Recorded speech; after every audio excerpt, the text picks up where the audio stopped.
Hello.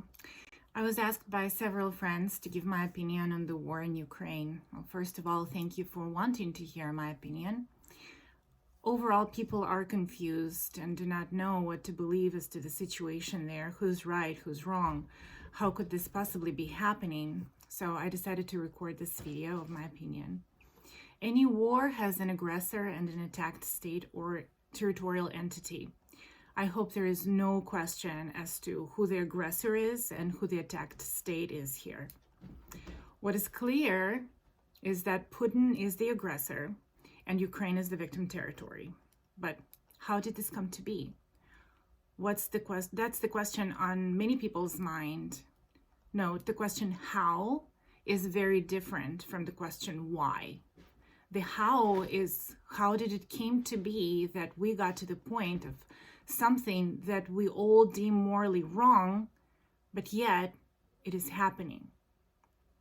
As to why, there is already plenty of information on the subject at this point, so I'm not going to repeat others about Putin wanting a cushion around himself from NATO nations, revival of the Soviet Union, and the like. You can listen to those opinions on any news channel. However, the question of how has not been addressed as clearly, and that's the primary matter of my little rant here. No war is black and white. There are shades of gray, and these shades are what I'll be talking about here. I'm not a professional political analyst by any means, and my credentials in this regard are limited. One thing I can note, to give any sort of relevance of my opinion to the situation in Ukraine, is that I grew up in Odessa, Ukraine, gone to school there before moving to the United States in 1999, all that good stuff. So, this is my opinion. Please take it for what it is. It's, I'll start my story from afar. Bear with me. On January 11th or January 10th, I don't quite remember now, 2011, Oprah Winfrey had an Oprah Winfrey Show episode airing live for the first time. The topic she has discussed was marriage around the world. She talked about the prearranged marriages in India, women's rights and use of hijabs in Egypt. She had a special guest, Elizabeth Gilbert, to talk about her new, at that time, book, Eat, Pray, Love.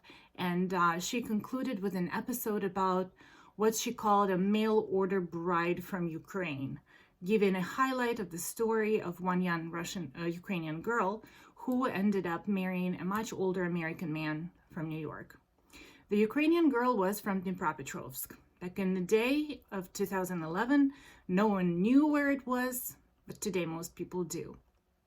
Anyhow, the audience members engaged in heated discussion in regards to that last episode. People in the audience had mixed feelings about the stereotypes created by the episode. There were some audience members who had Ukrainian heritage or connection to Ukraine, and they especially disliked the misrepresented image of Ukrainian girls in general that was communicated in the story. One of the audience members who spoke out introduced herself as coming from Lviv, which is located in the western part of Ukraine. She concluded that the picture the story painted was not a true story of Ukraine.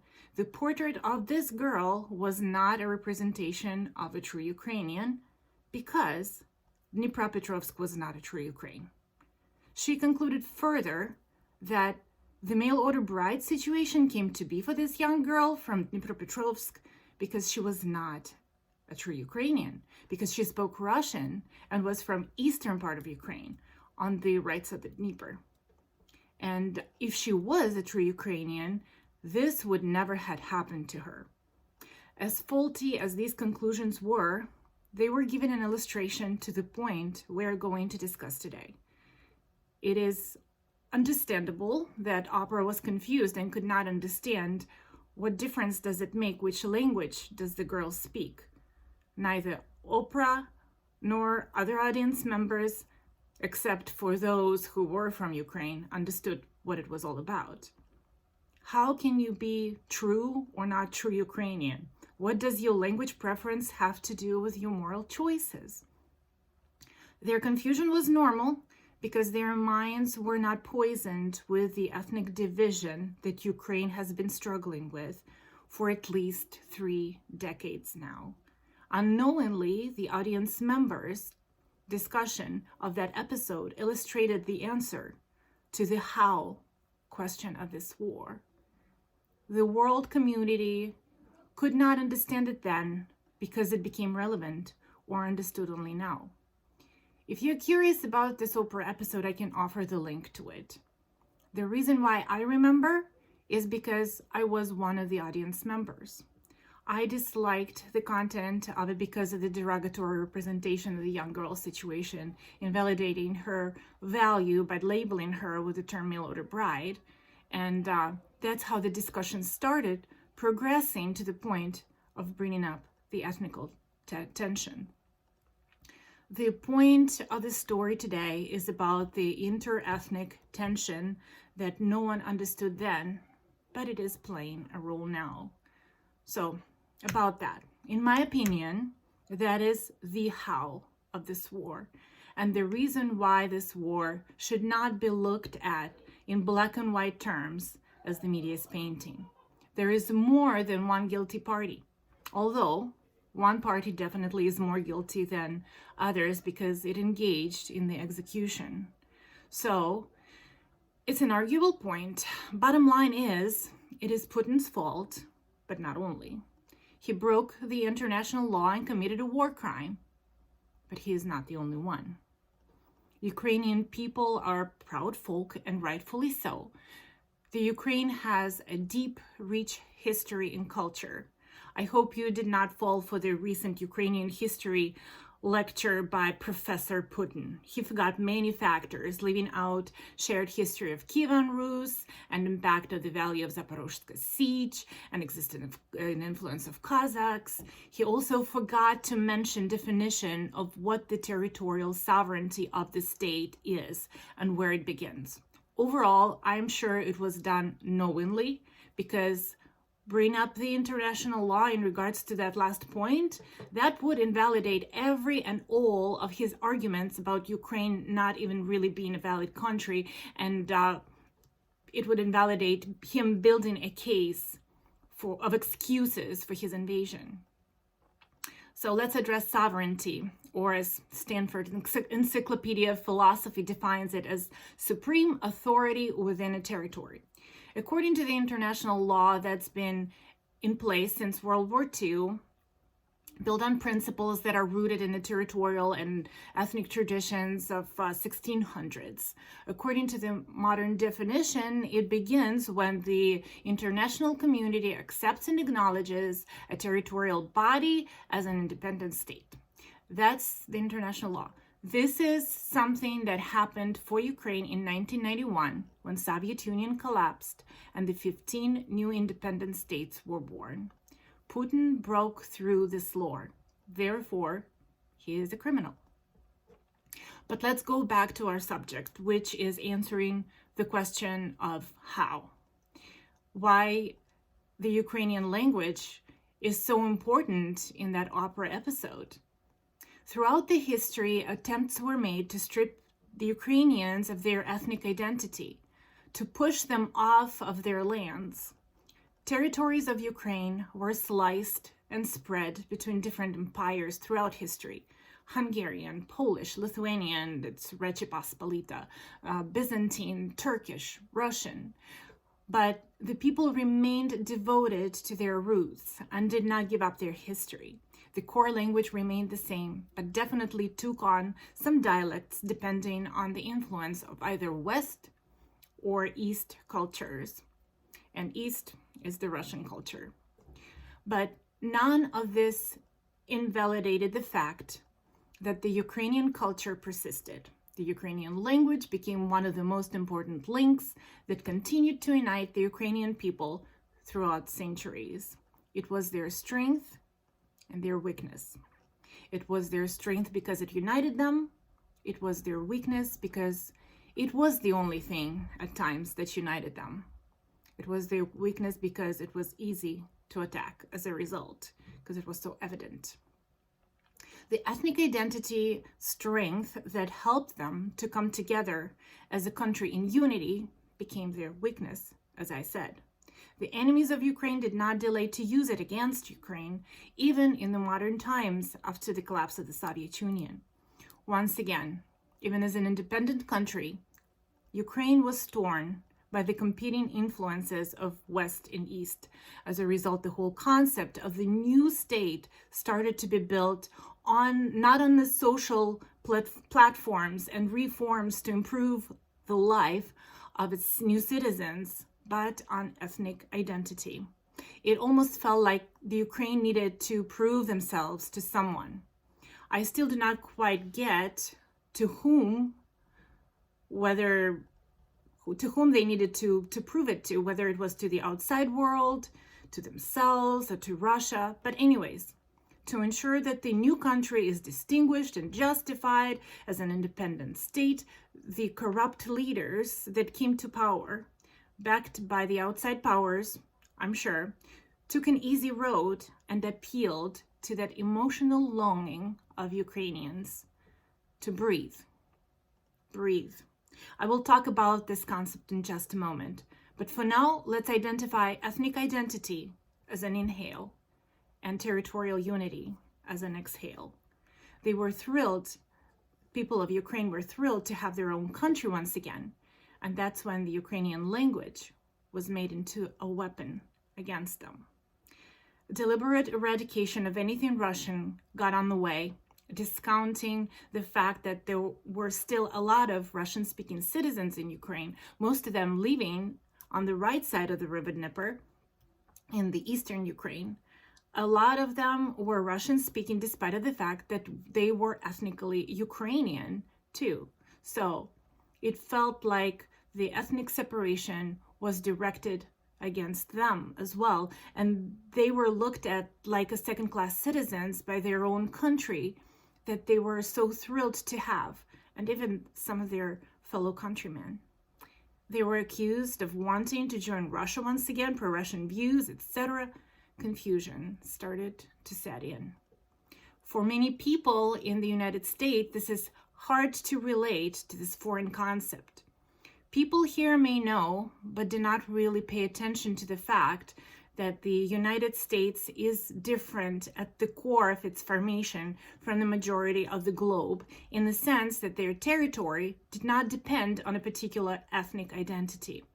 The United States was built by many ethnic and religious groups and others. Our history is long. Ethnic identity, however, became a treasured heritage and a part of each person's individual image and self-identity, without interference with their citizenship rights in the country where the sovereignty was connected to territory, not ethnicity. They gained a new core identity as Americans. That's why Oprah Winfrey was confused about why did it matter which language each of her guests spoke. But now we know. New Zealand and Australia are similar to us, but most of the world independent states have ethnic identity at the core, supported by the territorial unity. See the difference? Ethnic at the core, supported by territorial unity, versus here, territorial core, supported by the substitute to the ethnic identity, as Americans. Both models seem to work. It's just like inhale and exhale in the process of breathing. And if one is gone, you suffocate. The same if one of those portions is gone, it's the beginning of the end for that ethnic group. That's why it is important for Americans to remember their unity as Americans. That's the substitute for this ethnic identity in this, theory or structure of being able to breathe and function as a country. It is the American factor and not the fact that some are black, some are white, some are multicolored, right, left, belonging to any other historical ethnic groups. As important as those factors may seem, they are more emotional at the core. However, if people get too emotional about either one of these categories, that particular category becomes a weakest link, becomes their weakness and an easy weapon against the society as a whole, because the enemies will not delay to use it. If it is allowed to become dominant and the focus point of public policies, this attribute will bring the decline from the seeming strength and sense of pride to the source of weakness.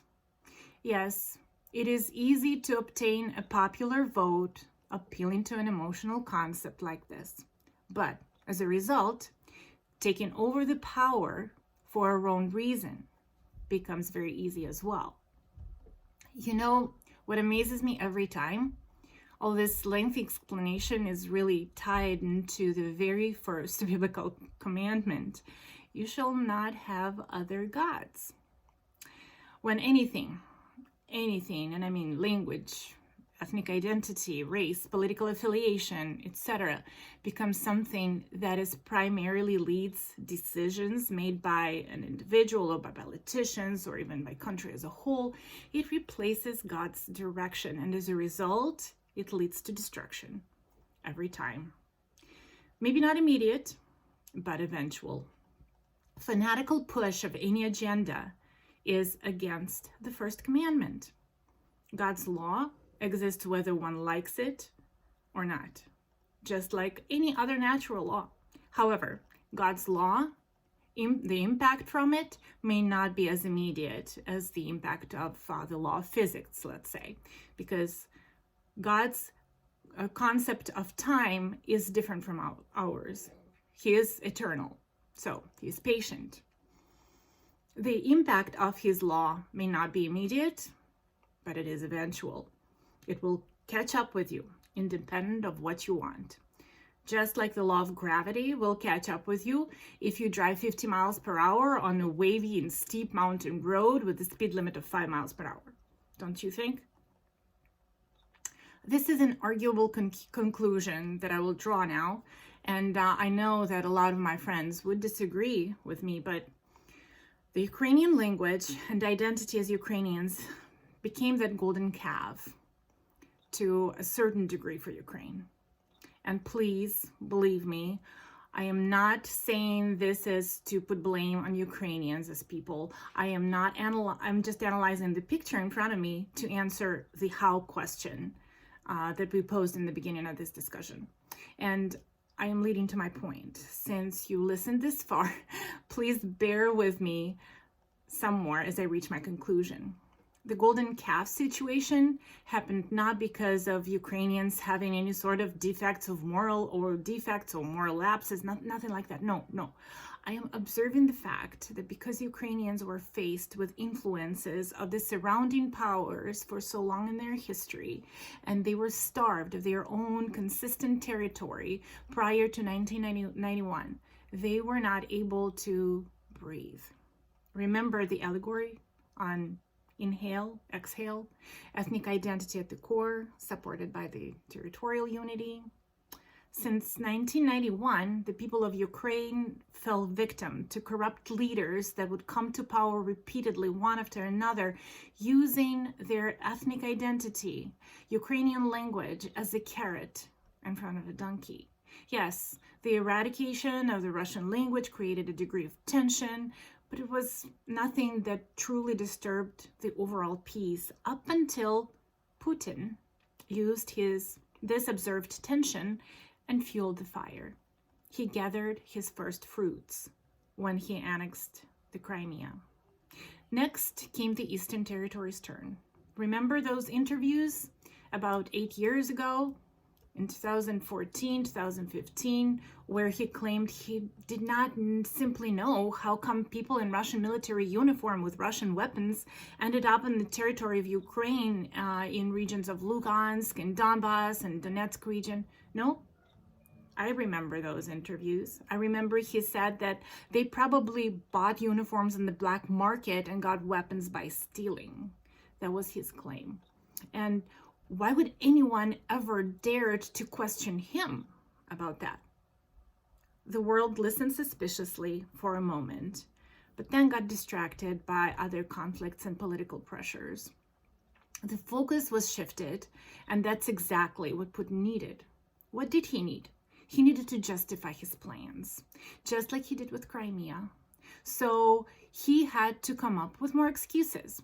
The Russian people believed Putin's excuses because of the constant propaganda that the regime is administering in horse doses through the corrupt mass media channels. You know the song from the Lego movie? Everything is awesome. That's an illustration of Russian propaganda in a nutshell. Ukraine did not raise up honorably from this situation. And that's where probably the conflicting opinions will result. With further escalation of the conflict, Ukrainian government recklessly mishandled their internal affairs in the region since 2014. There were promises by Poroshenko to starve the region into submission. He was saying that directly in his speech to the government, which followed by bombing of peaceful cities, execution of the identified separatists in the traditions of Taliban with decapitating videos and things like that. Don't take my word for it. Check for yourself. This information is available on YouTube. Just type in Gorlovskaya Madonna or Poroshenko's speech in Donbas policy and others from about 6-7 years ago. Everything will become clear. What is true? The world was not paying attention anymore. That's what's true. They weren't paying attention, not that much, but Putin did.